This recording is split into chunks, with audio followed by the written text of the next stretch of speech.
दोस्तों, एक जमाना था जब पेट्रोल कभी 20 रुपए या 30 रुपए लीटर बिका करता था, लेकिन आज इसकी कीमतें 100 रुपए प्रति लीटर के ऊपर जा चुकी हैं। आने वाले समय में ऐसा लगता है कि शायद अब पेट्रोल खरीदने के लिए आम आदमी को बैंक से लोन लेना पड़ेगा। इसके अलावा आप इतना तो जानते ही हैं कि पेट्रोल डीजल धरती की अंतः गहराइयों से मिलता है, लेकिन दोस्तों आखिर यह निकलता कैसे है, कौन इसे निकालता है और क्यों इसके दाम इतनी तेजी से बढ़ते जा रहे हैं? जानना चाहते हैं तो बने रहिए इस वीडियो में। आज हम आपके सारे प्रश्नों के उत्तर बस इसी वीडियो में देने वाले हैं। लंबे समय से आप ये जरूर सुनते आए होंगे कि पेट्रोल डीजल को जमीन और समुद्र की गहराइयों से निकाला जाता है, लेकिन क्या कभी आपने सोचा है कि आखिर ये वहां तक पहुंचे कैसे? ये सबसे बड़ा सवाल है। इस बात को जानने के लिए आपको हजारों लाखों साल पीछे जाना होगा। बात उस वक्त की है जब लाखों साल पहले हमारी धरती पर कभी जीवन हुआ करता था, लेकिन फिर एक बहुत बड़ी प्राकृतिक आपदा ने इस धरती पर मौजूद सभी जीव जंतुओं को हमेशा के लिए दफन कर दिया। एक बड़ा सा मेटियोर धरती से टकराया, जिसके बाद धरती पर मौजूद जीव जंतु जमीन में दफन हो गए। हजारों साल तक इन जीव जंतुओं के अवशेष जमीन में दफन रहे, जिसकी वजह से उन पर बहुत ज्यादा हीट और प्रेशर पड़ता रहा।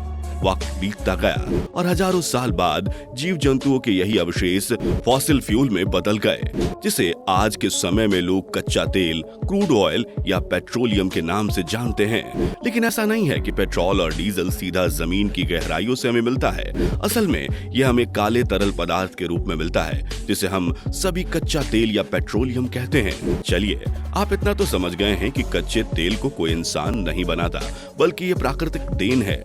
इसके साथ साथ आप ये भी जान लीजिए कि non renewable source of energy है ये, यानी कि इसे दोबारा नहीं बनाया जा सकता। लेकिन हाँ, इस तरह के फॉसिल फ्यूल बनाने को लेकर करोड़ों लाखों लाशें हजारों साल तक दफन करनी पड़ेंगी, तब कहीं जाकर ये फॉसिल फ्यूल्स हमें मिल जाएंगे। इस फॉसिल फ्यूल की कहानी तो आपको समझ आ गई होगी। फिर आप भी जानते ही हैं कि इंसानों ने मशीनों को बनाया, इंजन बनाए, लेकिन अब इन इंजन को चलाने के लिए ईंधन की जरूरत थी। इंजीनियरों को पता चला कि जमीन की गहराई में एक कच्चा तेल नाम का चमत्कार छुपा हुआ है, जिससे हमारे इंजन सरपट भागेंगे। बस फिर क्या था, कच्चे तेल को जमीन से निकालने की कवायद शुरू हो चुकी थी। लेकिन सवाल ये था कि आखिर इतनी गहराई से कच्चे तेल को निकाला कैसे जाए। लगातार बड़े बड़े कुएं खोदे गए, बड़ी बड़ी ड्रिलिंग मशीन बिठाई गई, तब कहीं जाकर ये कच्चा तेल हमें मिल पाया। लेकिन जिस तरीके से पहले कच्चे तेल को जमीन या समुद्र की गहराइयों से निकाला जाता था, आज वो तरीका पूरी तरह से बदल चुका है। आज के समय में कच्चे तेल को निकालने के लिए मॉडर्न मशीन और मॉडर्न इक्विपमेंट्स की मदद ली जाती है, जो सिर्फ कुछ ही घंटों में हजारों लाखों लीटर कच्चा तेल जमीन और समुद्र की गहराइयों से निकाल लेते हैं। सबसे बड़ी बात यह है कि कच्चा तेल जमीन और समुद्र दोनों की गहराइयों में मिलता है। तो अब ये सवाल उठता है कि आखिर कच्चे तेल को ढूंढा कैसे जाए। आपको बता दें कि समुद्र के नीचे कच्चे तेल के भंडार को ढूंढने के लिए एक स्पेशल तरह के जहाज की मदद ली जाती है। इसी तरह के एक शिप का नाम है चिक्यू।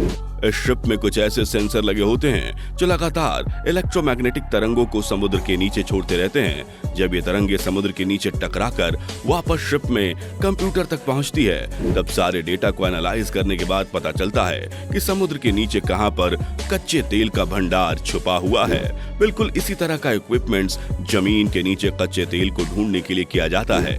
समुद्र के नीचे कच्चे तेल को ढूंढने के बाद उसके ऊपर फ्लोटिंग डेक बनाए जाते हैं। जरा इस वीडियो को देखिए। इस वीडियो को देखने के बाद आपको समझ में आ जाएगा कि समुद्र से कच्चे तेल को निकालना इतना आसान नहीं है। ये वही फ्लोटिंग डेक है जहां से कच्चे तेल को निकालने का काम किया जाता है। समुद्र से कच्चे तेल को निकालने के लिए चिक्यू जैसे पानी के जहाज की मदद ली जाती है। इसमें करीब 6 प्रोपेलर लगे होते हैं। इतने सारे प्रोपेलर इसमें इसलिए लगाए जाते हैं ताकि समुद्र के नीचे ड्रिल करते वक्त ये पूरी तरह से स्टेबल रहे, क्योंकि अगर ये जहाज थोड़ा सा भी अनबैलेंस हुआ या अपनी जगह से इधर उधर हिला तो ड्रिलिंग के पूरे प्रोसेस में बड़ी बड़ी परेशानियां खड़ी हो सकती हैं। इसके लिए इस जहाज में लगे 6 प्रोपेलर की मदद से इसे बिल्कुल स्टेबल रखा जाता है। तो दोस्तों, कच्चे तेल का भंडार समुद्र के नीचे मिल चुका है, जहां पर चिक्यू जहाज को पूरी तरह से स्टेबल खड़ा कर दिया गया है। अब इसके नीचे कच्चे तेल को निकालने के लिए खुदाई का काम शुरू किया जाता है। इसके लिए सबसे पहले जहाज के नीचे एक कंडक्टर पाइप समुद्र की सतह पर जाकर फिक्स हो जाता है। इस कंडक्टर पाइप में एक खास तरीके की ड्रिल बीट होती है जो समुद्र की सतह पर ड्रिलिंग करने का काम करती है। ये ड्रिलिंग बिट लगातार समुद्र की सतह के नीचे ड्रिलिंग करने का काम करता है। कुछ फीट गड्ढा करने के बाद जहाज इस बीट को वापस अपनी तरफ खींच लेता है।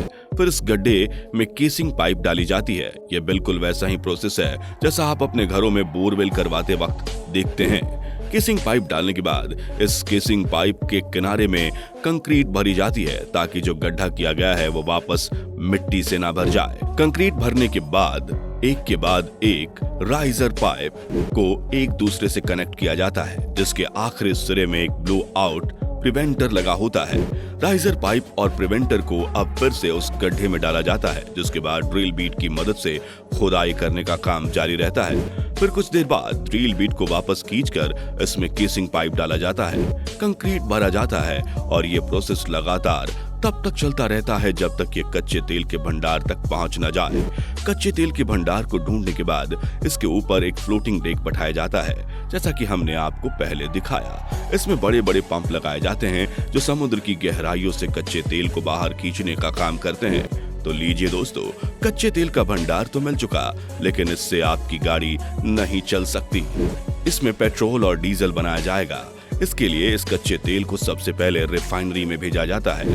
रिफाइनरी में पहुंचने के बाद इस कच्चे तेल को सबसे पहले एक हीटिंग फर्नेस में डाल दिया जाता है। कच्चे तेल का अपना एक बॉइलिंग पॉइंट होता है। इस हीटिंग फर्नेस में बिल्कुल उसी तरीके से इस कच्चे तेल को लंबे वक्त तक उबाला जाता है। उबलने के बाद इस कच्चे तेल को एक नोजल के सहारे डिस्टिलेशन यूनिट में पहुंचाया जाता है। डिस्टिलेशन यूनिट में पहुंचने के बाद कच्चा तेल धीरे धीरे डिस्टिलेशन यूनिट की तली में जमा होने लगता है जहाँ का तापमान 400 डिग्री सेल्सियस होता है। अब यहाँ पर कच्चे तेल को फिर से गर्म किया जाता है। इसके बाद इसका भाप धीरे धीरे ऊपर की तरफ उड़ने लगता है। जैसे जैसे भाप डिस्टिलेशन यूनिट के ऊपर पहुंचता है, इसका तापमान धीरे धीरे ठंडा हो जाता है। इस प्रोसेस की वजह से हमें इस कच्चे तेल से तरह तरह के पेट्रोलियम प्रोडक्ट मिलते हैं। इसके 400 डिग्री सेल्सियस के तापमान पर हमें लुब्रिकेशन ऑयल मिलता है। जब इसका भाप 200 डिग्री सेल्सियस तक पहुंचता है तो हमें मिट्टी का तेल यानी कि केरोसिन ऑयल मिलता है।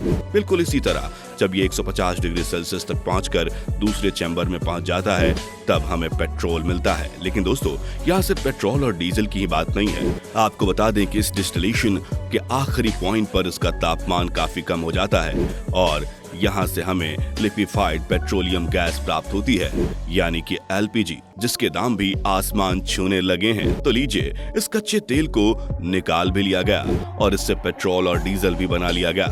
लेकिन अब इस पेट्रोल, डीजल और कच्चे तेल से मिले सारे पेट्रोलियम प्रोडक्ट को अलग अलग जगह पर स्टोर कर लिया जाता है। इसके बाद पेट्रोलियम कंपनी इस पेट्रोल और डीजल को इन रिफाइनरी से खरीदती है, फिर इसे अपने पेट्रोल पंप तक पहुंचाने का काम करती है। हालांकि ऐसी बहुत सी पेट्रोलियम कंपनियां हैं जिनकी खुद की रिफाइनरी आज मौजूद है। तो चलिए, आपको पेट्रोल और डीजल पंप तक पहुंचा दिया गया है, लेकिन अब सवाल आपके मन में जरूर आ रहा होगा कि आखिर इसके दाम इतनी तेजी से क्यों बढ़ रहे हैं।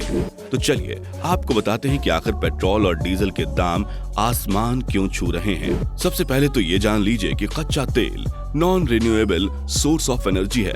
इसे दोबारा नहीं बनाया जा सकता। ये प्रकृति की देन है, लेकिन हम इंसान इसका बड़ी तेजी से इस्तेमाल करते आ रहे हैं। यही वजह है कि धरती में मौजूदा तेल तेजी से खत्म हो रहा है। डिमांड बहुत ज्यादा है लेकिन सप्लाई नहीं हो पा रही है।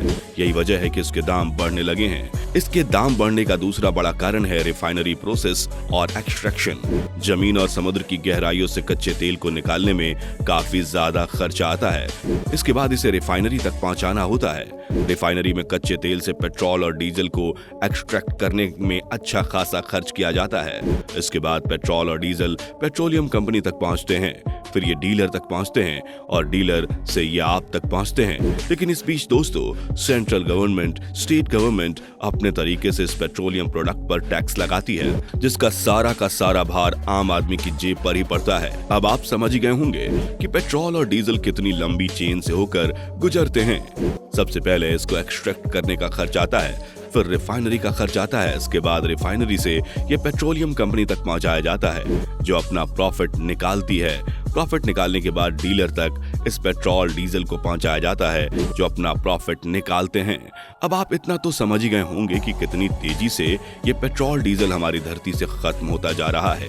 लेकिन क्या इसका कोई विकल्प नहीं है? विकल्प है दोस्तों। आपने देखा होगा कि लोग इलेक्ट्रिक व्हीकल की तरफ रुख करने लगे हैं और शायद आने वाले समय में हम सड़कों पर सिर्फ इलेक्ट्रिक व्हीकल ही देखें, लेकिन इसके लिए काफी लंबा समय लगेगा।